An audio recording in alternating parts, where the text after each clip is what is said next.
Karita seorang manusia andungi tahuaya tentua hirup sangsara hayang lumha ku jalan muja.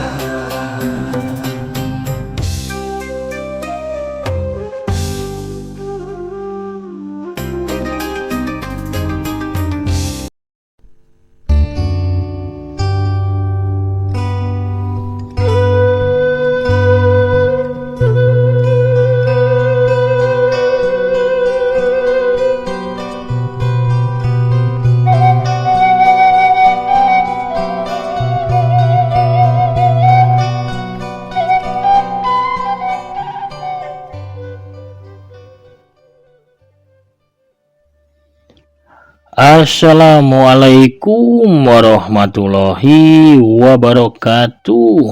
Sampurasun mitra kaum dangu,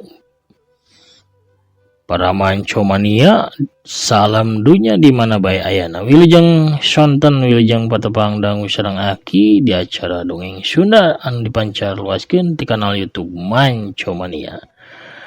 Hapunten pamirsa, aki rada bolong-bolong wae ieu teh kumargi panyawat mahna ya kamu wae kamari bade ngadongeng celetit deui karaosnya.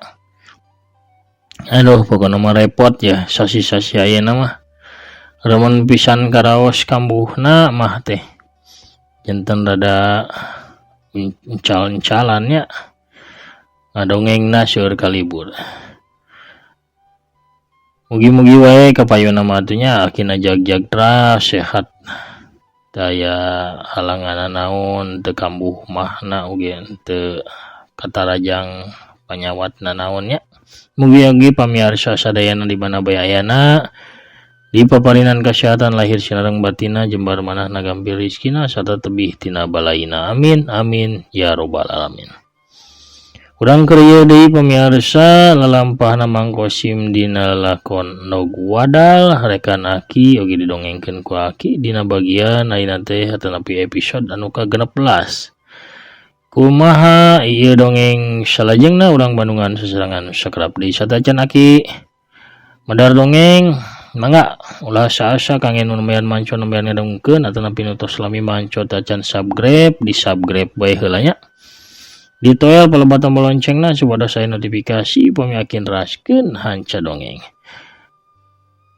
Urang teraskeun dongengna para ahsa makna saur bajigurna mangga kaparayun sadayana prung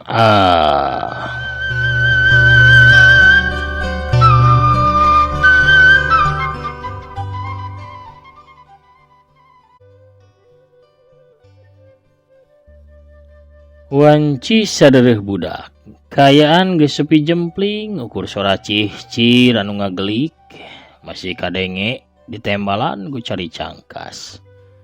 Di langit bulan sapotong moncorong nyaangan sakuliah jagat.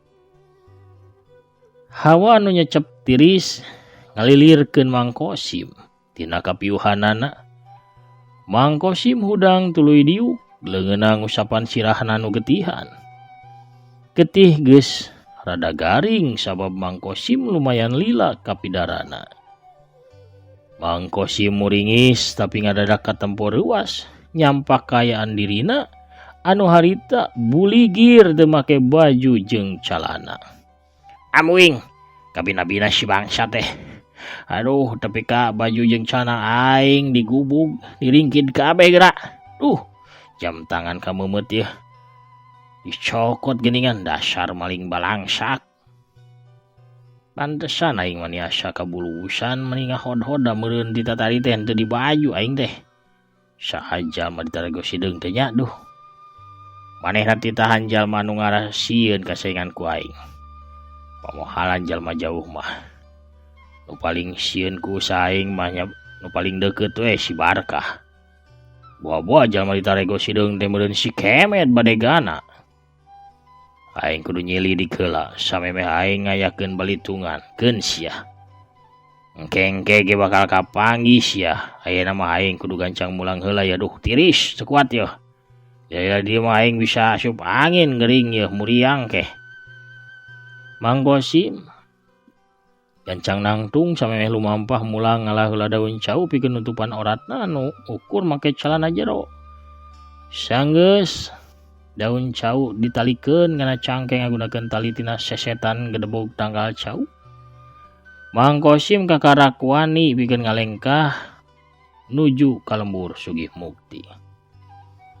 Untungna sapanjang jalan teh teu panggih jeung sasaha da puguh geus peuting. Teu kacatur di jalanna wanci sareureuh kolot, Mang Kosim tepi ka imahna. Biana anu nungguan di hareup imah hariweus-weus mapag salakina. Akang, kunaon akang teh eta geuning sirah getihan kitu bari teu make papakean. Jaba kalotor aya kajadian naon, Kang? Cek Biana bari ngilikan sirah Mang Kosim anu getihan. Aduh, akang teh dibegal di jalan kewehnya cacaditana mah siapkeun heula we ci teh panas duh tiris. Tuluy renoskeun jahe jeung koneng pikeun tatu akang. Akang mah ieu teh rek bersih heula. Walon Mang Kosim.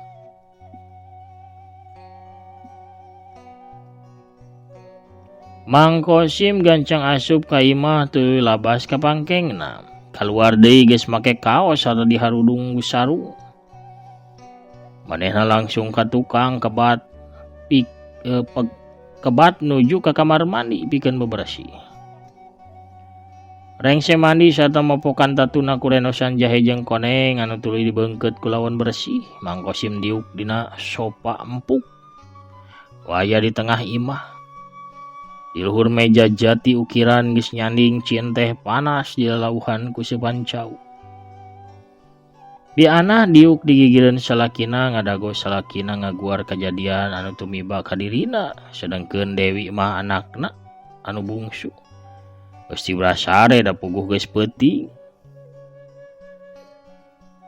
Balik ti Cibodas akang teh ngambah jalan torobosan anu ngaliwatan Pasir Awi ning. Maksud mah sangkan teu kaburitan di jalana. Lamun akang ngambah jalan gede mah bisa-bisa akang tepi ka imah wanci peuting. Mang Kosim ngareneg heula nyaritana tuluy manehna ngarongkong heula gelas cieun tehna. Cieun teh ditiupan sabaraha kali tuluy lalaunan disiripit. Saterusna derek-derek bae Mang Kosim nyaritakeun pangalamanana sewaktu dipagat ku begal anu make taregos hideung.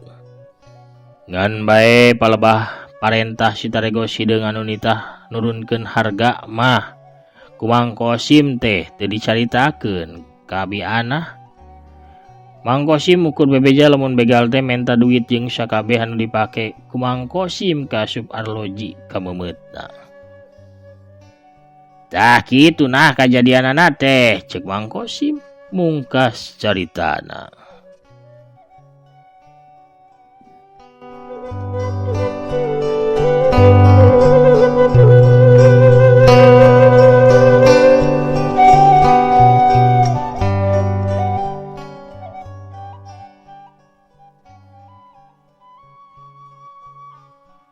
Atuh dah akang mah kalaka ngamah jalan ka Pasir Awi anu puguh sepi sarta hara-haraeun ieu. Hayang ngulang beurang keneh cenah maksud mah nya. Antukna kalah cilaka sarta mulang peuting pisan. Oh dah teu apal atuh bakal aya nu magatna. Keur sial we nasib akang poe tadi mah. Nya tong dipikiran teuing Kang lah da banda anu leungit mah engke oge kagantian deui. Anu penting mah akang na salamet. Engke mah Kang mun iin ditan rada jauh. Menta dibaturan we ku si Usro atuh Kang. Si Usro mah pan dititah naon bae oge.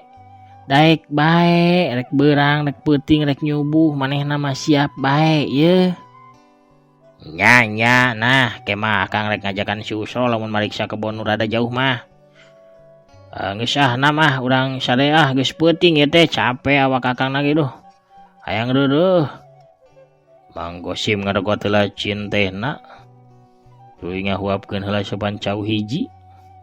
Saterusna cangkat tuluy ngaleos ka pangkengna. Biana ukur gogodeg. Tuluy meresan gelas enteh ejeng sepancau dibawa ka pawon, saterusna mah nuturkeun asup ka pangkeng. 5 poe ti saprak kajadian di begal tea. Mang Kosim geus sehat cara wihari. Poe harita manehna keur ngamandoran anak buahna anu keur manen kacang panjang di kebon belah wetaneun lembur sugih mukti. Minangka jalma kapercayaanana teh nya taya lian si Usro teh ya. Jeung Jang Suma ari si Usro anu purah dititah-titah kitu kieu. Boh nimbang boh nyatet kitu. Sedengkeun Jang Suma mah minangka katua kulina. Hasil panen harita keur dimuat kana mobil truk anu geus aya di sisi kebon nungguan. Kacang anu geus meunang meungkeutan ditimbang ku si Usro tuluy dicatet hasilna. Sedengkeun Jang Suma ngomandoan anak buahna pikeun ngentep kacang kana luhur truk. Sanggeus sakabehna dimuat kana truk, Mang Kosim rorisan jeung Bandar ti dayeuh. Sanggeus beres Bandar teh mangkat bareng jeung truk nu mawa kacang.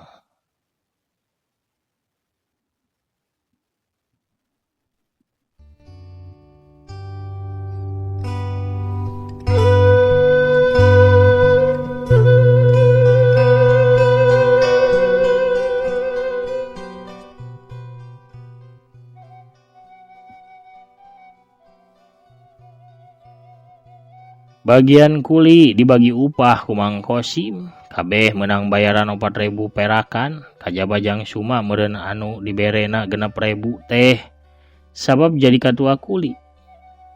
Jang Suma teh jadi katua kuli ngagantikeun Mang Ukri anu geus maot, saprak diganti katuana ku Jang Suma rombongan kuli Juragan Barkah teh kabeh ge pindah gawena ka Mang Kosim. Sanggeus sakabeh kuli marulang, Mang Kosim nyalukan ka si Usro. "Usro, ka dieu la," cek Mang Kosim balik gugupay. Si Usro atuh gancang nyamperkeun. Sanajan manehna keur meresan timbangan, gancang we manehna teh nyamperkeun ka juragana anu keur diuk di saung. Aya naon juragan?" Cek si Usro anu buukna teh rancung jog-jrog ka wasapu inyuk panonna nu rada sipit neuteup ka dununganana. "Kuring derek nitah ka maneh Sro, tapi ulah geruh ka juragan istrinya," cek Mang Kosim bari melong ka si Usro. Wade me warang naon kitu kan?" Usro unggeg. Tapi tuluy itu manya manehna teh. "Kuring derek nitah meuli lauk. Lauk emas Ro, 5 kilo weh," walon Mang Kosim. Juragan mah bade me barang mesen lauk emas. Tapi ka rusiahan sagala nih ka juragan istri. Ngareurewas bae agan mah. "Kieu Ro, maneh ayeuna ini meuli lauk emas ka balongna Juragan Barkah. Anu dijagana teh ku Mang Kemed ning. Meuli 5 kilo. Ya, anu garare." "Emangna lauk di balang Juragan Barkah teh diicalan, ketengan kan? Sanes biasana mah setahun sakali nembe dibedahkeun." "Dijual nyicil ayeuna mah ti saprak 4 poe kamari ge. Kamari ge biiti meuli 5 kilo di balongna Juragan Barkah." "Geus yeuh. Geus teu boga duit meureun Juragan Barkahna geus Ro. Jadi lauk di balongna diketengkeun."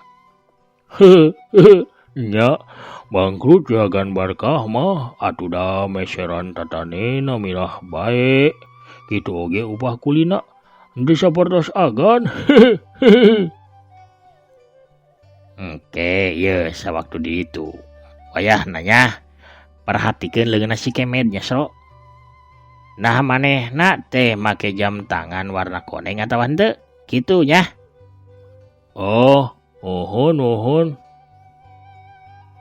Emang namang kemet oge bade ngical jam tangan kagan? Ngan bae kuring teh cangcaya bisi bae ukur bohong, ukur heureuy. Padahal manehna teu boga jam tangan, ngakuna boga kitu. Kitu we nya, tah duit Nasro gancang balik deui ka dieu. Ulah lila-lila di ditu. Kade ulah bebeja dititah ku kuring bisi teu di ladangan. Bebeja bae keur soranganeun. Keur nu di imah kitu hayang meuleum lauk mas. Kitu we nya Sro. Mohon kan, abdi ngartos permiasa ladugan ya. Usro gura giru init pikeun nyumponan panitah dununganana. Mang Kosim nganteur ku paneteupna tapi kasih Usro ngiles dina pengkolan. Kapanggis ya. Aing mah rada curiga ti mimiti ge. Sorana teu mirip si Kemet ngan bae rada ngosom saeutik. Wajar sabab katutupan meureun ku taregos. Barina ulin silatna aing apa gerakanana sarua jeung si Kemet. Masalah pasti si Kemet dititah ku Barkah tah. Pikeun ngancam aing meureun ku sababanena geus ripuh, rek bangkrut. Mang Kosim seuri sorangan. Leungeunna ngalolos sabatang udud tina saku bajuna, cekes gur buel. Serebung haseup bodas nyerebung dina liung. Dina liang irungna Mang Kosim kawas haseup sepur atawa kareta api. Mang Kosim peureum beunta sabab ngarasakeun nikmatna udud komodor anu harita mah arang bisa kabeuli ku warga lembur di zaman harita. Meunang setengah jam si Usro balik deui ka saung bari geus mawa lauk anu diwadahan kana karung leutik urut wadah beas. Ieu gan laukna gan, cek Usro bari nenden karung deket tihang saung. Kumaha laporan anjeun Sro? Leres gan, leres saur agan lauk di balongna Juragan Barkah teh diketengkeun. Sanaos can wancina panen margi. Sigana mah butuh hartos kan. Sigana mah Juragan Barkah teh seueur hutangna. Da sawaktos abdi nimbang lauk sareng Mang Kemet nya aya tamu eta teh anu dongkap. Haji Romli di Pasir Kadu. Saurna bade nagih hutang ka Juragan Barkah. Pasti kitu Nasro. Geus bangkrut si Barkah mah. Tapi lain eta anu ditanya ku kuring mah yeuh. Kumaha ngeunaan si Kemet? Nah bener manehna teh boga jam tangan warna koneng. Oh, nya sumuhun. Mang Kemet teh henteu ngabohong kan leres. Anjeunna ngangge arloji warna koneng. Sahae gan arlojina maneh herang kawas dilapis kumas. Walon Usro teu boga curigana naon. Bener anjeun teh nempo ku sorangan arlojina. Lalu satu gan abdi ninggalku nyalira abdi uih heula nya kan ya duh. Bade ieu bade beberes. Sata tos burit we teh. Bade nyimpen timbangan heula tapi ka bumi agan. Teu kudu Sro, simpen bae timbangan mah ka imah maneh geus burit lah langsung we ka imah. Tah ieu sekalian laukna ge bawa ka imah Sro. Oh canda ka bumi agan maksudnya ada nabi kumaha ieu teh? Bawana ka imah maneh. Bikeun ka anak pamajikan maneh. Sangkan dahar ngeunah jeung goreng satapais lauk mas kitu. Oh agana kumaha tuh? Ieu keur abdi mah kumaha gan? Nya nuhun we abdi mah leres kangge abdi ieu teh lauk teh gan. Agan kumaha tuh? Nya bener geus teu loba teuing datanya tuh bawa we kabeh. Gambil kuring mah rek meuli sate da. Barina kuring mah sok ada teu lamun ngadahar lauk teh. Bawa ka itu. Oh mohon atuh gan nya hatur nuhun pisan abdi ya duh. Hatur nuhun pisan gan. Abdi we heula nya. Jika itu. Kade ulah garu ka sasanya. Komo ka juragan istri mah. Oh mohon gan mohon. Usro gancang manggul timbangan kana tak-tak tuluy ngajingjing karung nu eusina teh lauk. Bari paroman katempo bunga Usro lempang ngagedig hayang geura tepi ka imahna.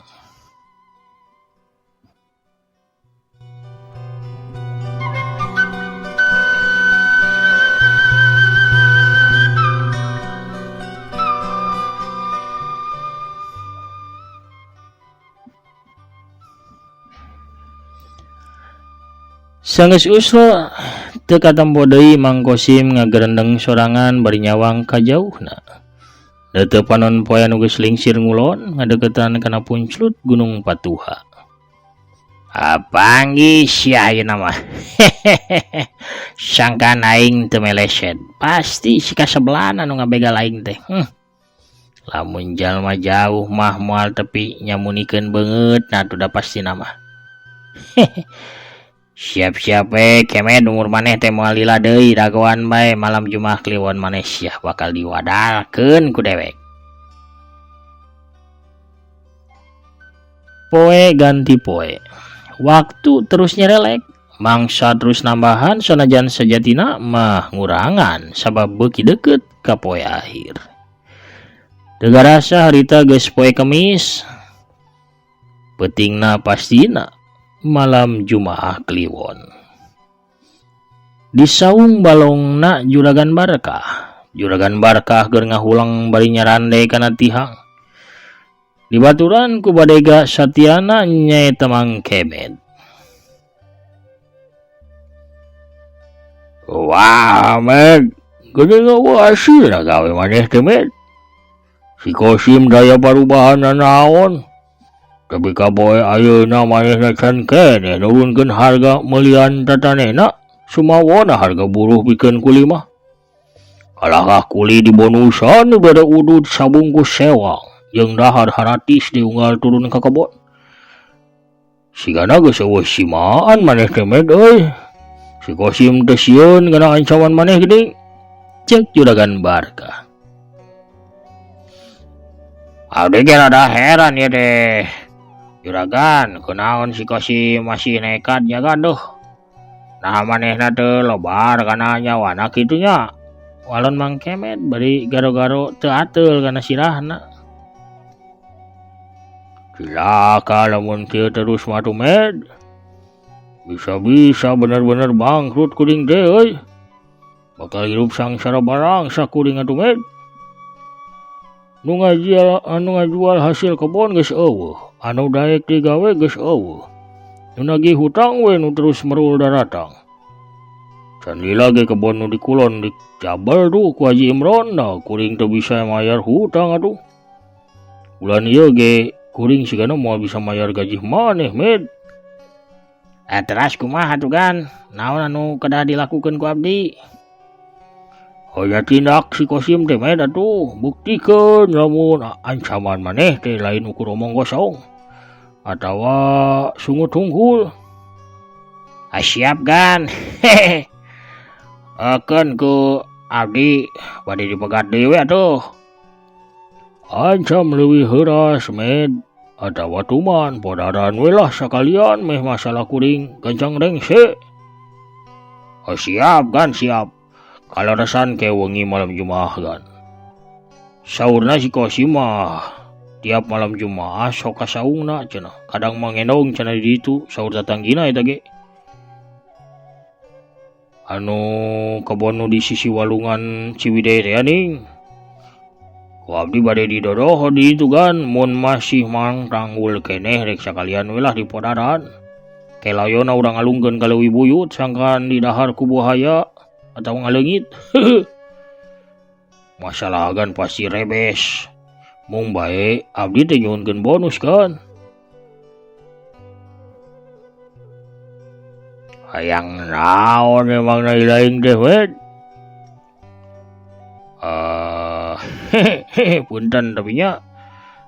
Upami abdi hasil dugi ka ngaleungitkeun si Kosim, abdi nyuhunkeun buruhna kebon anu di sisi lembur belah kaler kan. Ya kabina-bina maneh teh Med. Tapi ka minta kebon sagala tuh. Ari agan. Wajar atuh gan sakitu mah abdi nyuhunkeun kebon. Kahiji abdi tos satia ka agan salami puluhan tahun. Kaduana pan jasa abdi ageng pisan pamidugi si Kosim leungit tina kahirupan agan.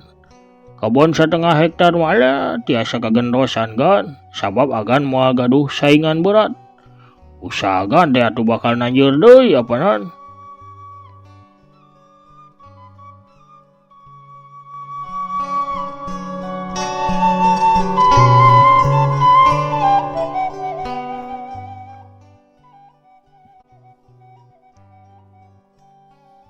Juragan Barkah ngahulang.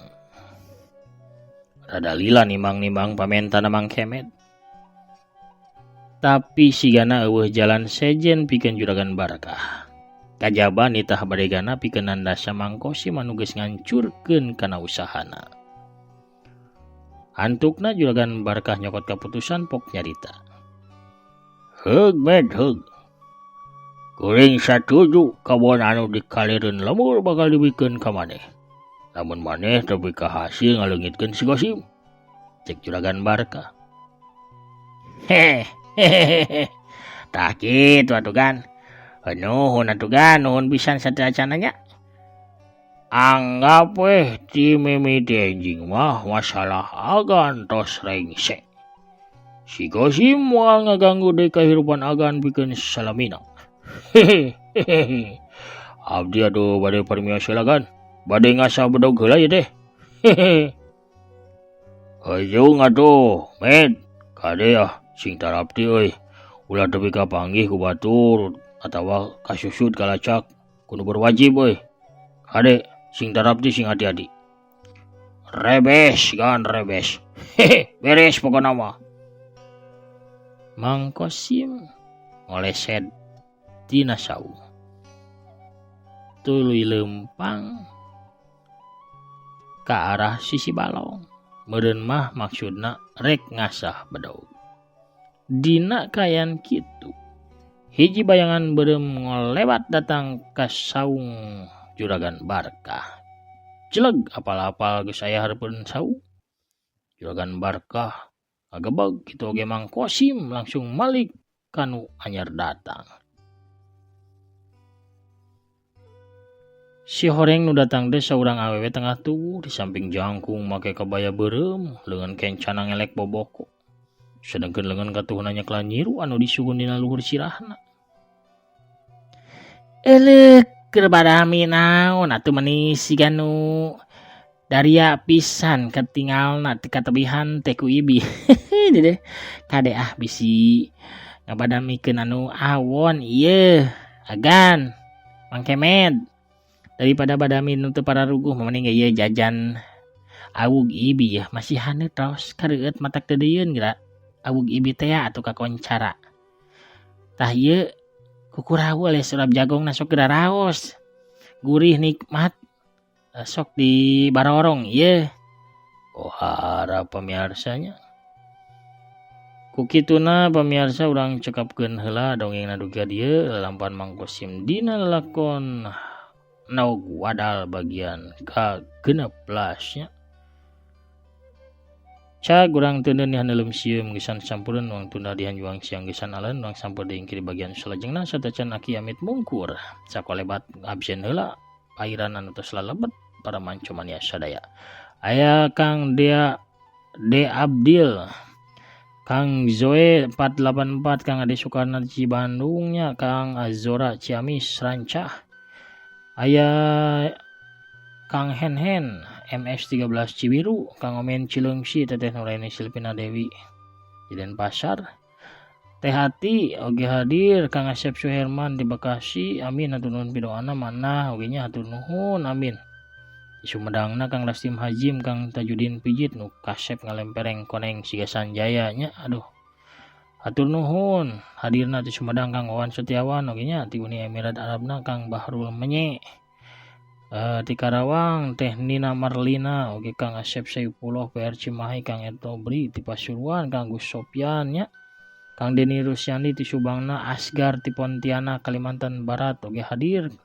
Teh Yulina Belia Mancomania Tasikmalaya, Kang Prabu Arjuna Mancomania ti Banjar, Kang Usmandri Mancomania Garutna, Teh Lina Imut Mancomania Bandungna, Teh Intan Ramadhani Mancomania Garut oge Teteh Tami Maliha Mancomania Ciamis. Aya Kang Suhyatim, Teh Is Yuliani oge ti Cianjur, Kang Setia Budi Jawara Kopi Sakti nya hadir. Teh Anita Parel Jawara Jojodog Biru oge hadir sadayana. Pamirsa hatur nuhun. Pamirsa sadayana sakitu heula nu kapihaturnya Aki Amit mungkur heula. Assalamualaikum warahmatullahi wabarakatuh. Permios cagah hanca.